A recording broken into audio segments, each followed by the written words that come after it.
I don't know if it's available on Netflix, but you guys can check it. Let me see. Trading Places stream.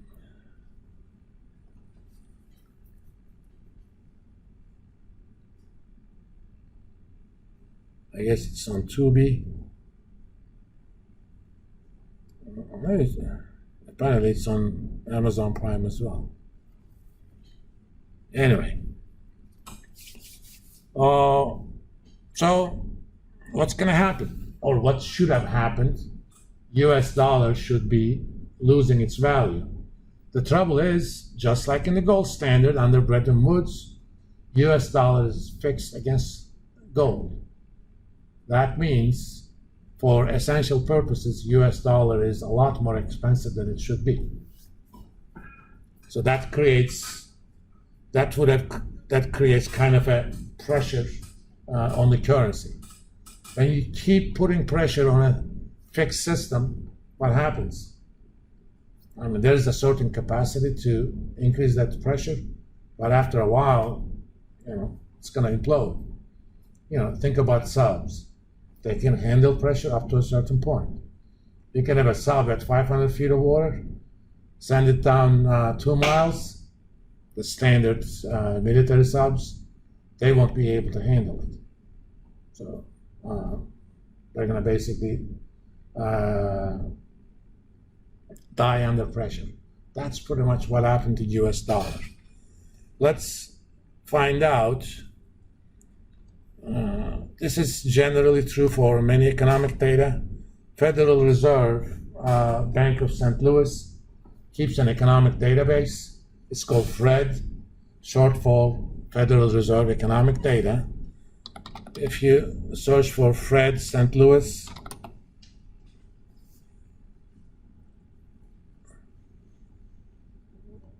you get the link. So let's search for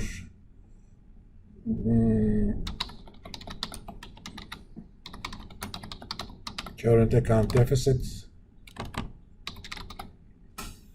Current account is the version of trade deficits that's goods and services.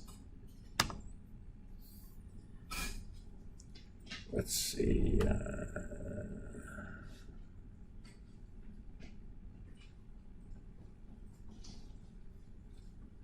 Let me do a better search. US current account. Balance on the current account. Okay.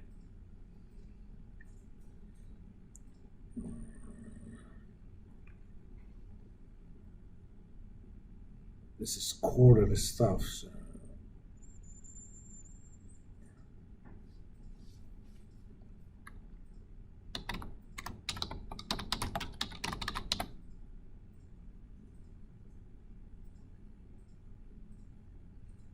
Let's do a general search. Let's see. You could filter a lot of stuff.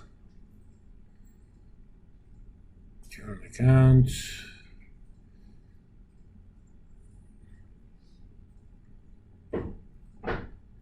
Frequencies. Let's do annual.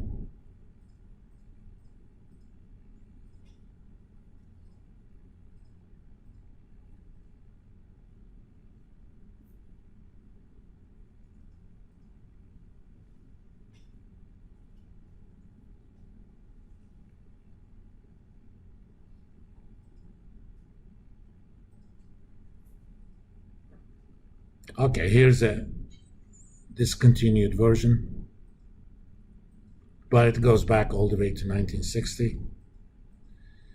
In fact, I want to graph this until 1975.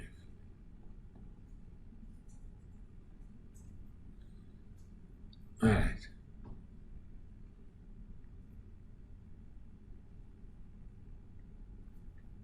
As you can see, this is billions of dollars. Early 60s. This is US had a slight surplus to about $4 billion. 6. But by the time 60s ended and 70s came along, look at the deficit in 1972, $6 billion. Now, $6 billion in 1972 is a lot more money now. If you don't believe me, ask ChatGPT. I like this thing. I don't recommend that you guys actually write your papers with it, but it's not too bad to use it as a starting point. Come on, man, we have a wired connection. That shouldn't be this small.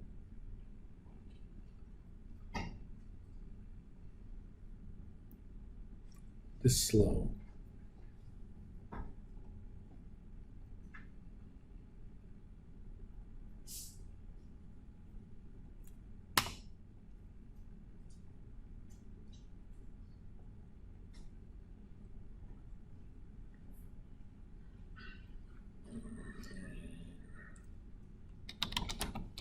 What is value of $1 in 1972 and 2021? Don't tell me how to do it, tell me the number, for God's sake.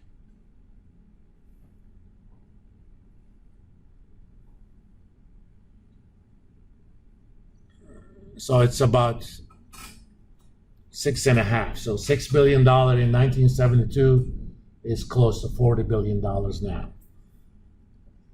And that's the size of the US economy in real terms is much higher. So relative to GDP, it was even a bigger number. So what happens? There's pressure on US dollar to lose value. Okay. Unless somebody actually attacks the currency, nothing is going to happen. Well, French being French, I guess they forgot that U.S. saved their heinies twice in the previous 50, 60 years. And if it wasn't for the Americans, the French would be speaking German now. Both in 1917 and obviously 1944, U.S. came in and saved them from Germans. They decided, okay, US dollar should be losing value. So that means gold, relatively speaking, is pretty cheap. If US dollar is to lose value, gold is actually, if it loses value, gold is going to go up in dollars, right? That means gold is artificially cheap right now. So they said, okay, we're going to take, if US is having a deficit, that means other countries are having surpluses. We're going to take our dollars, go to Federal Reserve, by the Bretton Woods system, they are required to give you 1 ounce of gold for each $35. They kept doing that. After a while, this is like a run on a bank. Banks may have $200 billion on assets, but their liquid assets are much less. Why? Because they give long-term loans. So you can actually withdraw $5 billion from a bank that has $200 billion in assets and make that bank collapse. That's what happened to Silicon Valley Bank. It wasn't 5, it was 40. And they actually had close to $100 billion in liquid assets, and they still went down because they kept their liquid assets in US Treasuries, but they haven't hedged their interest rate risk. And when they had to sell those liquid assets to cover the withdrawals, they lost so much money, and their capital ratios sank, and Fed came in and took them in.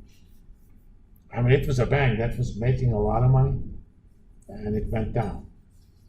We're going to talk about the importance of management of risk like that when we're talking about both exchange rate and other risk or international banking system.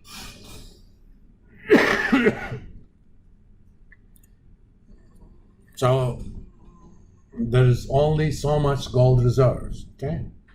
Because under strict gold standard, you only print money that is 100% backed by gold. Under Bretton Woods system, you do not have that. Basically, that's being backed up by gold was basically a bluff. As long as Fed was able to intervene, that was there, but after a point, just like too much pressure, it doesn't matter how much you intervene, it's going to implode. And in 1972, US said, we're getting out of Bretton Woods. They floated the US dollar. That meant let the market determine the value of 1 ounce of gold against US dollar. So that system pretty much collapsed. That was kind of a built-in paradox of the Bretton Woods. Unless reserve currencies have deficits, there is monetary contraction in the world economy or rest of the world economy. But if they have deficits, the system becomes untenable after a while if they continuously run those deficits, which pretty much is what happened. Now, starting 1976, 1973, most of the major economies went to what we call flexible exchange rate regime. It's kind of a catch-all term. Flexible may mean let the market determine what it's going to be. We actually call it floating exchange rate.